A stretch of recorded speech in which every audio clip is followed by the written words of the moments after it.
নমস্কার দর্শক বন্ধুরা, রেসকোর্সের আরও একটি ভিডিওতে আপনাদের সকলকে স্বাগত। আমরা এখন দাঁড়িয়ে রয়েছি আর্জেন্টাইন হোটেলের একদমই সামনে। আমার পেছনে দেখতে পাচ্ছেন এই হোটেলেই আর্জেন্টাইন দল মেসি থেকে শুরু করে লটারো মার্টিনেজ থেকে শুরু করে আপনার এমিলিয়ানো মার্টিনেজ সবাই কিছুক্ষণ আগে এই হোটেলে ঢুকেছে। কিন্তু হোটেলে ঢোকার আগে যেটা বক্তব্য, আজকে কানসাসে তারা সকালবেলা অনুশীলন করেছেন, সেখান থেকে নিজস্ব বিমানে তারা এই মায়ামির ফোর্ট লরেডলে এসে পৌঁছেছেন। ফোর্ট লরেডলে আসার আগেই প্রচুর সমর্থক উন্মাদনায় মেতে উঠেছিলেন। একদম সে হোটেলের সামনেই প্রচুর নিরাপত্তা, মানে নিরাপত্তার বজ্র আটুনি যেটাকে বলে, প্রচুর পরিমাণে দোন উঠছে হোটেলের চারপাশে, প্রচুর সিকিউরিটি, প্রচুর পরিমাণে সিসিটিভি ক্যামেরা, ইভেন একটা মোবাইল ভ্যানও রাখা রয়েছে যেখানে বসে তারা সেটা কন্ট্রোল করছেন।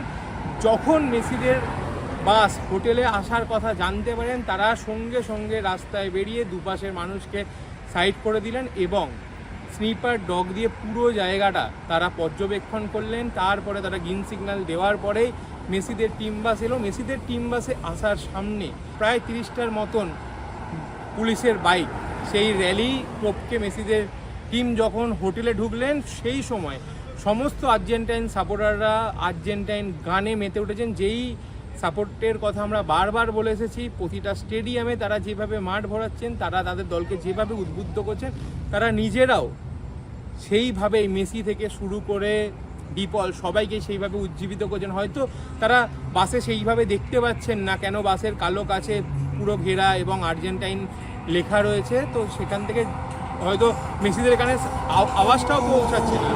কিন্তু তবুও যে উন্মাদনা মেসিরা চোখে দেখছে, হয়তো আবারও এই মিয়ামি মেসির ঘরের মাঠ একদম, কারণ ইন্টার মিয়ামিতে মেসি খেলে, তো জানা পরিচিতি সেই মাঠে হার্ড রক স্টেডিয়ামে 3 তারিখ কেপ ভার্দের বিরুদ্ধে আবারও জয় নিয়ে তারা রাউন্ড অফ 16-এর দিকে পদার্পণ করবে।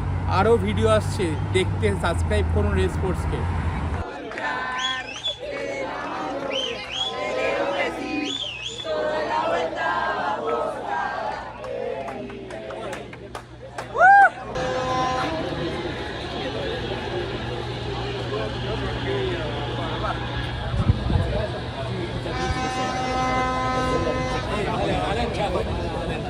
ক্যামেরায় সৌরভ রায়ের সাথে শুভম মণ্ডল, রেসকোর্স।